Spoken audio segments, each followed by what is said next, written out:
Today I'm going to talk about the anxious generation, and essentially what the anxious generation is. The young people that are coming up are experiencing a much higher level of anxiety and depression, and then that can lead to mental illness. COVID is part of that situation where people were forced into isolation. A lot of young children at a very impressionable age.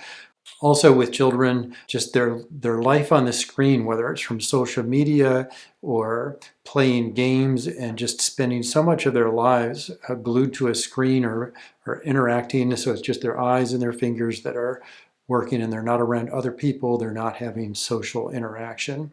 And all of these things have compounded to make sort of a perfect storm of what could be impending mental illness for a lot of children. Certainly, they're not enjoying their childhood, maybe like you and I did. And so there's a lot going on. It's a very deep problem, but I wanted to talk about it a little bit and just some of the small things that we can do as educators to maybe help push back on that. Teachers and librarians are in a unique position in that you're in charge of your classroom or the library and the activities that are taking place there. So you have a lot of power and a lot of opportunity to set up circumstances that can help with this. So one of the things that you can do is purposely and systematically try to shift children into activities that are physical activities and not virtual activities where they'll be interacting with other people, other children. But there are a lot of young people growing up now in any age range, even all the way up through college, who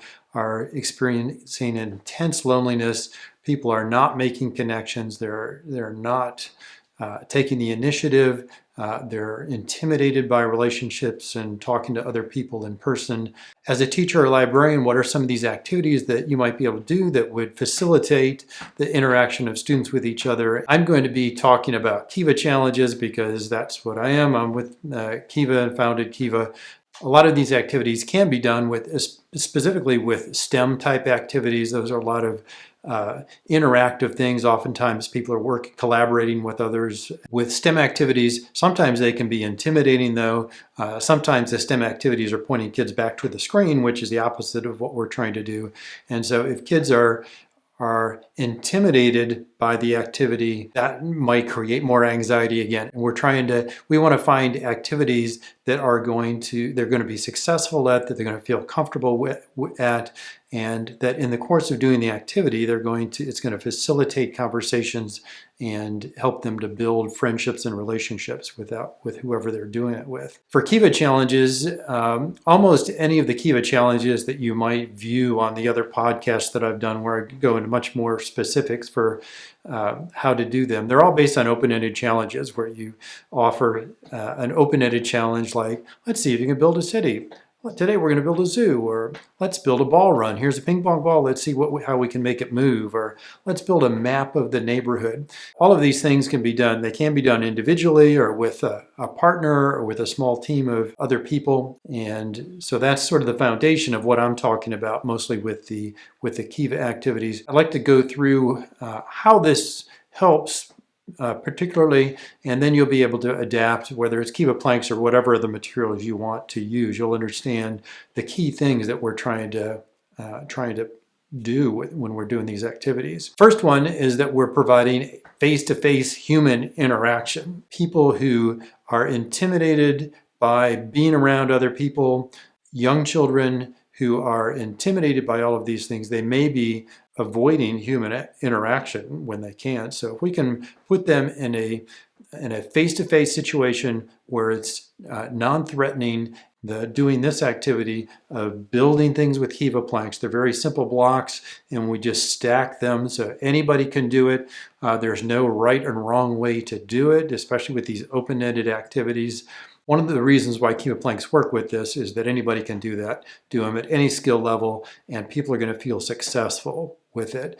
And that's what we want, so that they are building their self-esteem and feeling confident with what they're doing. And that starts to make them feel more relaxed to be having conversations with the people that they're doing that with. Maybe it's just one other person, or maybe it's 2 or 3 people working together on a team. Conversation is absolutely necessary to build friendships and relationships. And so we need to do things that will facilitate those conversations and make them easier. Again, we used to just think this would happen, but now we're in a pickle. We need to strategically think of ways that will help children talk to each other and start to build those friendships. And since they're working together, they have a common topic to talk about as they plan what they're doing, as they build it. Even if they don't normally talk, they will probably start to talk to each other as they build, and as they spend more time together, hopefully they will become more and more confident with and more comfortable talking to each other. Another thing that we're doing is we are providing a physical activity that's using their hands, their bodies. They have to stand up, sit down, move around, whatever they're building, and their brains and their mouth as they're talking to each other. And so we are getting them away from the screen time, where with the screen time, it's just their fingers and their eyeballs that are moving sometimes for hours on end. And so to have all this extra movement involved, we're trying to get them away from the virtual activities. While you have them at school in your care, you can do things that will help combat that virtual lifestyle that they are living. Another thing that's happening is they are getting to be creative and produce something. People who are living in a virtual world are generally consuming things. They're accumulating magical coins or something, but they're not really making something with that. Humans are made to be creative, and we get great joy from making things and having something that we've built. And a lot of children are not experiencing that. They're only experiencing the consumption side of things. And so when we start to give them a taste of what it's like to think of something and make it happen and build it, and it's there right in front of you. You can take a video of it, you can take pictures of it to remind you of that, but you did that with your hands, you made it happen. Circling back to KEVA Planks, KEVA Planks are particularly good for these activities for a few reasons. And one is that they're so simple, all the pieces are the same, so that the beneficial results of getting started on a project and working on it together, that happens very quickly. So they're not spending a lot of time having to make careful plans or sorting through a million Lego blocks or something like that. They can get the challenge. Building projects can take up some time, and we want it to take up time because friendships don't happen instantaneously.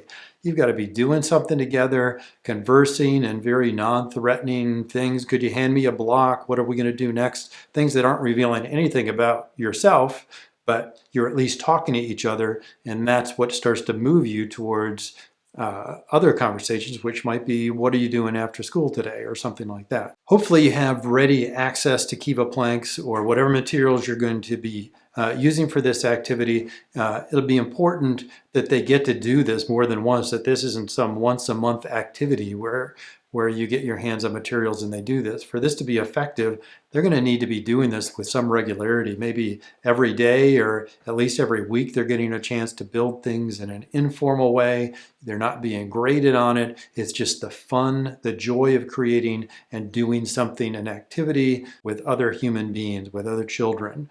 And so they need to do that to build their skills. And all the time they're doing this, they're building their design skills, their critical thinking, all of those other things that we often talk about. But right now we're talking about the mental health and the well-being of these children and the loneliness. The anxious generation, it's a huge problem. It's not going to be solved overnight, but it can only be overcome one child at a time. And if we adults will think strategically and make the effort to set up the circumstances and the activities that are going to help these children in their healing and their growth into happy, productive adults, that's what we're after. I hope you will take the time to think about how you might implement some of these things, either with KEVA Planks or any other materials that you might enjoy using.